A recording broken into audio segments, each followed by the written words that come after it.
Hello student. आज हम लोग नए टॉपिक पारिस्थितिक तंत्र में ऊर्जा प्रवाह एनर्जी फ्लो किस तरीके से होता है आज वो देखेंगे। इसके पहले मैं आपको फूड चेन और फूड वेब दोनों क्वेश्चन कंप्लीट करवा चुकी हूँ। आज उसी से रिलेटेड अगला टॉपिक आपका रहेगा एनर्जी फ्लो। आइए देखते हैं थ्योरी। पहले, ऊर्जा के निरंतर स्रोत के बिना किसी भी पारिस्थितिक तंत्र की कल्पना भी नहीं की जा सकती है।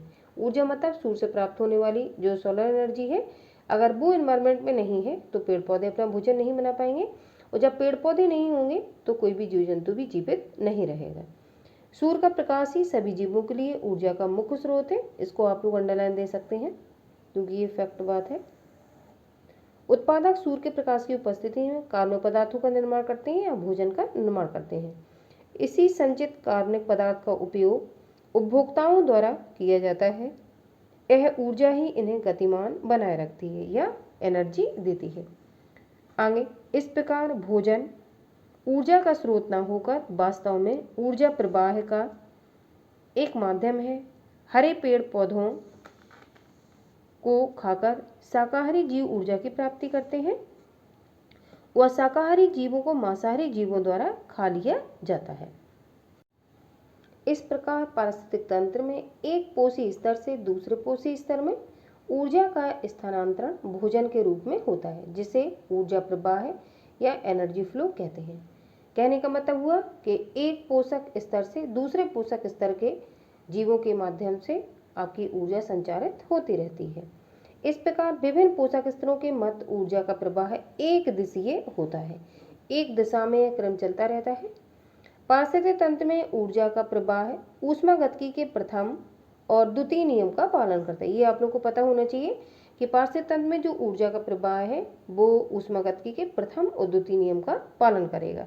ऊष्मागतिकी के प्रथम नियम के अनुसार ऊर्जा को ना तो उत्पन्न किया जा सकता है और ना ही नष्ट किया जा सकता है। इसे केवल एक रूप से दूसरे रूप में बदला जा सकता है। ये आप लोगों ने फिजिक्स में पढ़ा होगा। आगे, सेकंड ऊष्मागतिकी के द्वितीय नियम के अनुसार जब ऊर्जा का रूपांतरण एक रूप से दूसरे रूप में होता है तो ऊर्जा की अधिकांश मात्रा ऊष्मा या ताप के रूप में वातावरण में मुक्त हो जाती है। कहने का मतलब है 100% जो एनर्जी सोलर एनर्जी के माध्यम से मिलती है वो ना ही प्लांट एब्जॉर्ब कर पाते हैं ना ही उपभोक्ता एब्जॉर्ब कर पाते हैं। तो क्या होता है, ऊर्जा की अधिकांश मात्रा ताप के रूप में वातावरण में मुक्त हो जाती है। ऐसे ही जंतुओं में ये श्वसन और उत्सर्जन की और बहुत सारी क्रियाओं में ये व्यय हो जाती है। आइए चित्र के माध्यम से समझने का प्रयास करते हैं। सबसे पहले सोलर एनर्जी सूर्य के माध्यम से उत्पादक ग्रहण करेंगे और उत्पादकों के द्वारा ऊर्जा को ग्रहण करने के बाद कुछ इनकी जो क्रियाएं होंगी उसमें ऊर्जा वेस्ट हो जाएगी, जैसे कि श्वसन के प्रयोग में, भोजन बनाने में। अब उत्पादकों से जो एनर्जी होगी वो प्राथमिक उपभोक्ता जो शाकाहारी होंगे वो ग्रहण करेंगे। अब प्राथमिक उपभोक्ताओं से कुछ जो एनर्जी होगी इनके श्वसन, उत्सर्जन आदि क्रियाओं में वेस्ट होगी। प्राथमिक उपभोक्ताओं से एनर्जी द्वितीयक उपभोक्ता एब्जॉर्ब करेंगे जो कि मांसाहारी या कार्निवोरस कहलाते हैं। कुछ एनर्जी को एब्जॉर्ब करने के बाद बची हुई शेष एनर्जी से श्वसन आदि क्रियाओं में ये व्यय हो जाएगी। अब द्वितीय उपभोक्ताओं से एनर्जी को तृतीय उपभोक्ता जो कि मांसाहारी सर्वाहारी है वो एनर्जी ग्रहण करेंगे। इनसे भी कुछ एनर्जी एक्सक्रीज हो जाएगी। अब इस उपभोक्ता की मृत्यु के बाद, द्वितीय उपभोक्ता की मृत्यु के बाद, प्राथमिक उपभोक्ताओं की मृत्यु के बाद, उपप्लांटों की मृत्यु के बाद इनसे एनर्जी कौन प्राप्त करेगा? जीवाणु, कवक प्राप्त करेंगे। इनसे भी कुछ एनर्जी जो होगी वो रिलीज हो जाएगी या शेष एनर्जी इनकी जो जैविक क्रियाएं होंगी उनमें खर्च हो जाएगी। इन अपघटकों से जितने भी आपके न्यूट्रिएंट्स होंगे मृदा में परिवर्तित हो जाएंगे और मृदा से परिवर्तित होकर पुनः इन्हें पौधे ग्रहण कर लेंगे।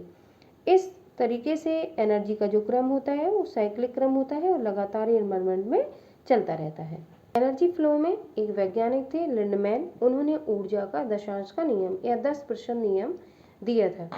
प्रसिद्ध वैज्ञानिक लिंडमैन 1942 ने बताया कि जब ऊर्जा एक जीव से दूसरे जीव में खाद्य पदार्थों के रूप में स्थानांतरित होती है तो इस संपूर्ण ऊर्जा का उपयोग जीव के द्वारा नहीं किया जा सकता है।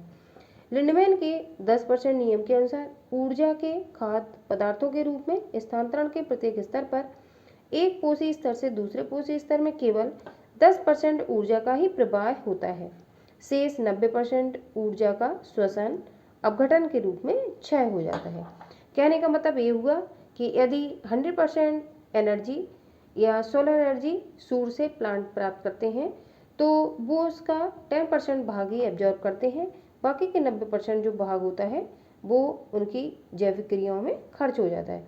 इसी तरीके से अगले पोषक स्तर पर जो जीव उनसे प्लांटों से एनर्जी ग्रहण करेगा तो 10% का 10% जब आप निकालेंगे तो और भी कम पार्ट उनको रिलीज होगा, और जो सबसे लास्ट का उपभोक्ता होगा या टॉप कंज्यूमर होगा उसको सबसे कम एनर्जी मिलेगी।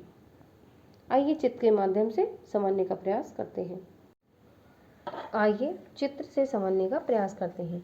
किसी भी पारितंत्र में ऊर्जा का प्रवाह है, ये दिखाई दे रहा होगा आप लोगों को, ये प्लांट है, इनको उत्पादक कहेंगे।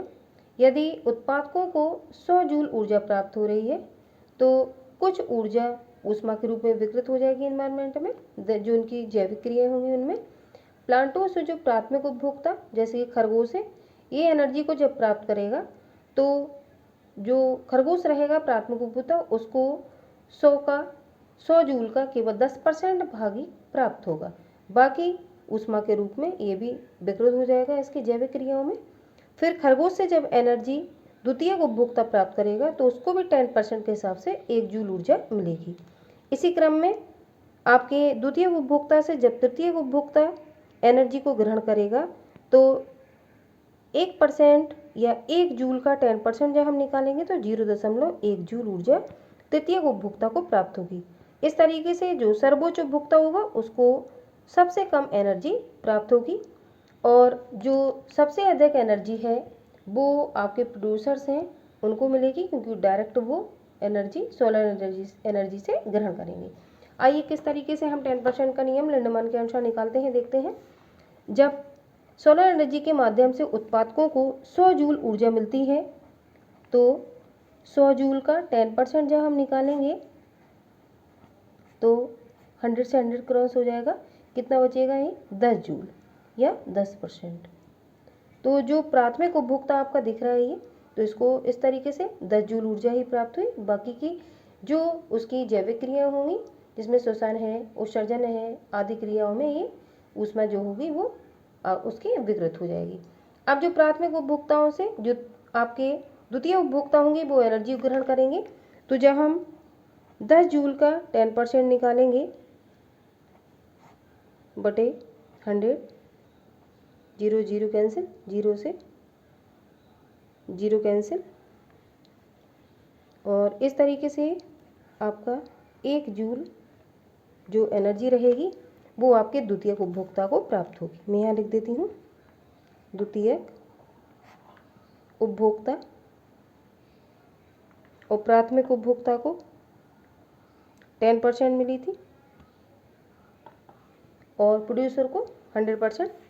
अब 1 जूल जो एनर्जी होगी वो जब तृतीयक उपभोक्ता प्राप्त करेंगे तो 1 जूल का जब हम 10% निकालेंगे 100 का डिवाइड करेंगे तो यहाँ पे जब हम 10 का डिवाइड 1 में करेंगे तो भाग नहीं जाएगा, 0 रखेंगे, फिर दशमलव रखेंगे और 10 का 10, इस तरीके से 0.1% या 1 जूल एनर्जी जो आपका लास्ट का उपभोक्ता होगा या तृतीयक उपभोक्ता होगा उसको एनर्जी प्राप्त होगी।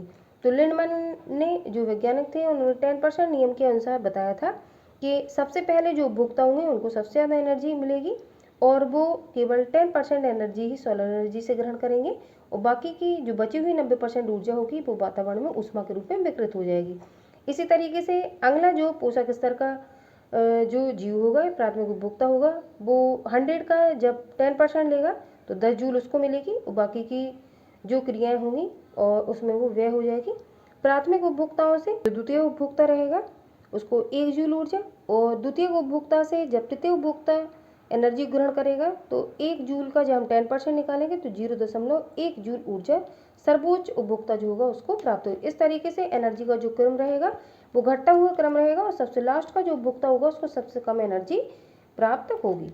इस तरीके से जो एनर्जी फ्लो इन्वायरमेंट में होता है वो स्टेप बाय स्टेप चलता रहता है और लिंडमैन के 10% के नियम के अनुसार ही ये एनर्जी फ्लो कंटिन्यू रहता है। आई होप आप लोगों को चित्र के माध्यम से समझ में आया होगा। मैंने इसमें 2 फिगर डाले हुए हैं, आपको जो भी एक अच्छा लगता है। मेरे हिसाब से लिंडमैन का ये चित्र है, ये ज़्यादा इंपॉर्टेंट है। ये हाई स्कूल में भी चैप्टर आप लोगों को लगा हुआ है, जो हाई स्कूल के विद्यार्थी हैं, और जो आपके 12th के विद्यार्थी हैं उनका तो इम्पोर्टेंट है ही, क्योंकि ये पिछले सेशन में कोविड की वजह से हटा हुआ था, लेकिन आप लोगों का ये इस साल से ये लेसन ऐड हो गया है। तो मेरे हिसाब से ये लेसन आप लोगों को जरूर तैयार करना है, क्योंकि इससे प्रश्न